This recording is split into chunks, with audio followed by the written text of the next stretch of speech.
All right. So this all has to do with commitment. This is about commitment, y'all. And I think there's a little anxiety in regards to committing to something, taking that leap of faith, going down that direction of like saying, hey, you know what? I'm going to do this. It's hard because I think for a lot of you guys, either there it has been some people that have fallen through. This has a lot to do with plans. Like you can plan for the future, you can do all these things, but when it comes to execution, it's a whole new game. It's a whole new different thing because this means that you're telling yourself, as you are telling the universe and the people around you, this is what I'm doing with my life. And I think the thing is that it may restrict some freedoms. It may restrict some things that you believe that you can only do with a certain lifestyle that you have now.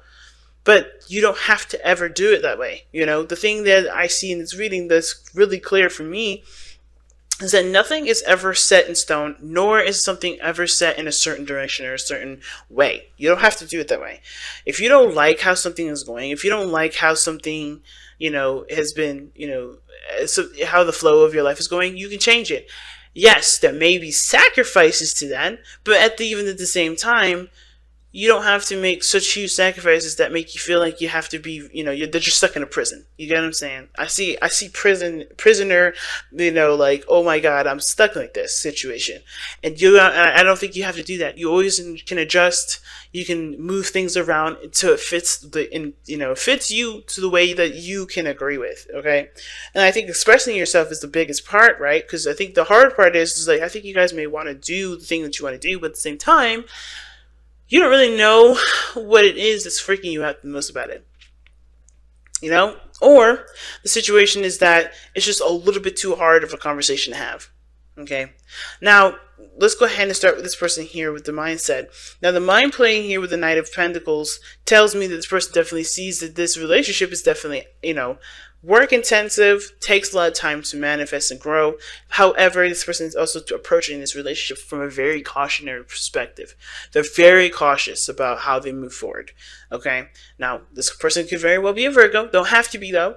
But I get the sense that this person is very close, pays attention to details, looks very closely at a situation. They're very, very, very patient.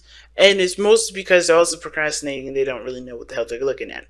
So that's why they're taking their time looking at it a little closer, because they're not quite sure what the hell they are looking at quite yet. But they know that it's going to require them to really figure out what the hell it is that they're getting themselves into before they can even commit to saying, to whatever relationship that they're involved with or they're entertaining at this moment. Now, same deal. The other person taking time to do some research within themselves, figure out what they want, figure out what they need, understanding what their insecurities may be, understanding what things, some old traumas that need to be healed. Those sort of situations are coming up for this person with the Hermit energy.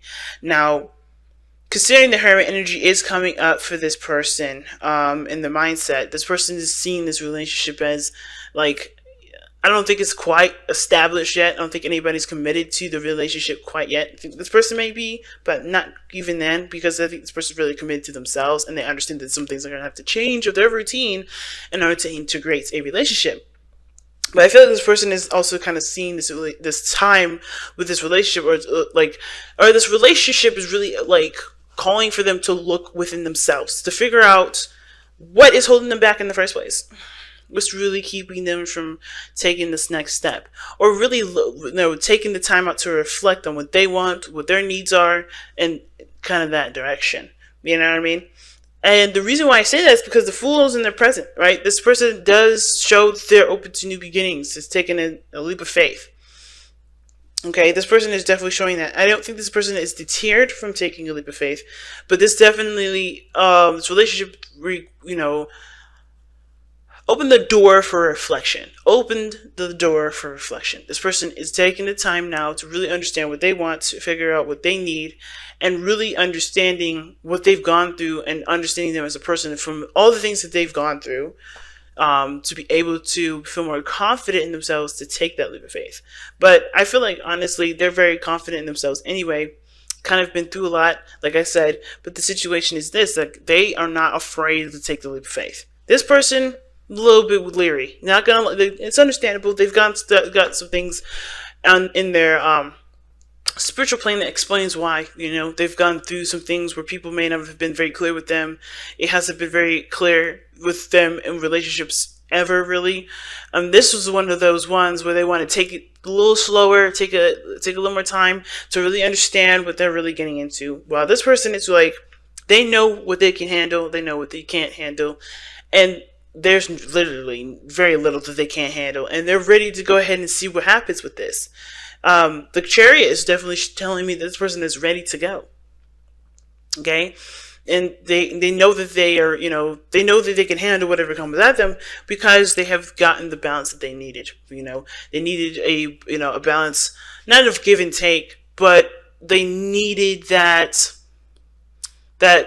shift, not shift in momentum, but more like they needed to understand what they needed to continue to push themselves towards the success that they feel that they can acquire. And that's balancing their head and their heart, right? Maintaining their heart, making sure that their needs are met. At the same time, coming up with solutions and ways to, motivate the mind rather than to continue force it. You know what I mean? This person is very much under control of themselves. They're like veterans here.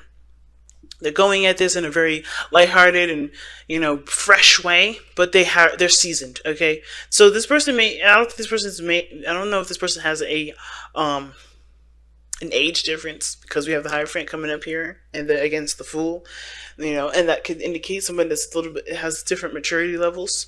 But at the same time, I think this person has gone through enough to know that there's nothing to really fear because they can handle whatever situation is thrown at them. On the other hand, though, like I said before, this person with the Nine of Pentacles kind of coming at this in a very cautionary stance. They have the Hierophant here in their body. So that to me indicates this person has definitely come up with a routine that's good for them, a style that works for them. They have already things in place that are not necessarily flexible, or they're not, not necessarily that they're not willing to flex, but they realize that they have to flex and put, to adjust things. I'm actually going to even pull for this, because the Hierophant, to me, it talks about changing what you believe, to change what you need to commit to something new, Commit to the new you, commit to the self, commit to, the loves of your lives, the work that you have, But you may have to adjust your pattern of behavior, come up with a routine that's fixed on that, if that makes sense. The Hierophant is clarified by the Hierophant. Okay. Definitely has something to do with what I just said. So this person is very structured. This person is very, very structured in their life. They love routine. They love consistency. The problem is that this person is looking for consistency in a situation that does not have anything to do with consistency. This is emotions here. This person's not coming from a place of emotion. They're coming from a place of, okay, well, as long as I can do this, this, this, this, and this. So they're coming from it at a very practical standpoint, but they're not really, and it's because their emotions are radical. Now, the reason why I say radical is because the moon is coming up.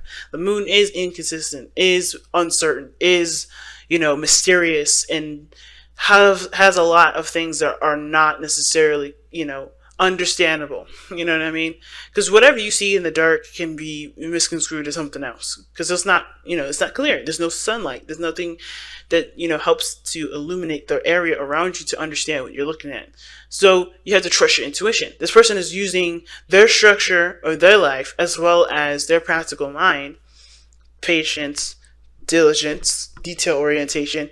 They're using all these skills to help them move forward, when that's not going to help them take the leap of faith that they need to take if they're willing to go ahead and settle for the relationship, or start the relationship rather. So they have huge amounts of anxiety over uncertainty, over not having any sort of clear information. And they're not very clear as to what's going on. They just know that this relationship is, definitely pursuing. And that's why there is this hesitance, or maybe even resistance to this relationship. It's not that this person doesn't want to commit. It's that they don't know how this relationship is going to affect their day-to-day life. They don't know how this is going to affect themselves, period, in regards to other, or, commitments they have in their life, period. So the moon is definitely showing us a lot of things about this person, because this person is very structured. This person is very grounded, Now, the card that brings you two together is the Three of Pentacles. You guys can plan for the future together. I think there is, a lot of teamwork that you guys can put into the relationship, that has been put into the relationship already. You guys have shown each other that you guys can work together in a very wonderful way, right? Well, this person may be able to put in structure, routine, schedules, and, hash out some practical stuff, or even handle the money probably best. You guys are innovative. This person over here is very innovative. They're very, creative in my opinion. They have a lot of creative energy here. There's a lot of teamwork that this relationship can really benefit from, or both parties can really benefit from the partnership of this relationship in regards to building an empire together, building a happy family together, But the problem here lies with the Four of Swords. Now, I don't necessarily think this is about taking a break. This the challenge is not taking a rest, not taking a moment to just be in the moment and to reflect and to enjoy, or to just take a beat and just take it easy.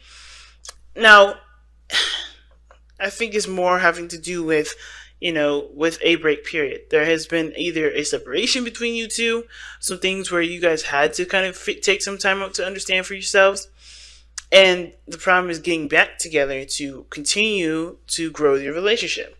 I'm going to even pull. Why is the Four of Swords the challenge for Gemini's relationship? Why is the Four of Swords the challenge for Gemini's relationship? Also, guys, hopefully I said this in the beginning, but be sure to pick the side that resonates with y'all the most, okay? The Seven of Swords. Okay, so it is about taking a break. Yeah, it's a lot of stuff that you guys are doing right now that you're just not resting with. I think there's a need for rest, or fighting for what you believe in from what you guys just finished reflecting on. Okay, this is there's two messages there. I think both of you guys, for a lot of you guys, is both taking a break and fighting and standing for what you believe in regarding, yourself, right? What truth do you need to implement to the other person, or, integrate into your life so that people can understand, period. I think that's what's going on. I think there's a need for communication from a standpoint that, from everyone's needs and, and points of views. Okay. Let me see. Let's go ahead and pull your romance angel. This is romance angels. Let's pull your power of surrender. Power of surrender card here. Oh God, surrender worry. Make a commitment not to lead an anxiety-driven life. When worries arise, breathe them out of your body. Focus on the power of your heart and have faith that Spirit is guiding you always. And that is 100% what I'm seeing here. Taking a break is one of the problems, but also knowing that where your guys are going it is fighting for what you believe in. It is fighting for your happiness. It's this person, like I said, is anxious. They're not cool. They're not happy with the uncertainty. They have to consistently know what's coming. They have to have something that's predictable and routine-wise. And it's because they just don't know that they can handle the things that they can't see coming. They can. They just have to believe in themselves. They know that they have structures and boundaries to prepare them for exactly that, the unknown. This person embraces it. This person is afraid of it. And the problem now is really getting on both bandwagons and saying, hey, whatever comes, we can handle it. Don't worry about it. And the break thing is important, because if you guys are constantly doing stuff like the Knight of Swords is indicating, like constantly going, you're not allowing yourself to rejuvenate, replenish those, the things that you're putting out there. So I feel like this person may need the break the most because they're not quite ready for whatever this is, or they're not sure if they can really deal with the moon. But they can. It's just that this is not something that practical thinking, nothing that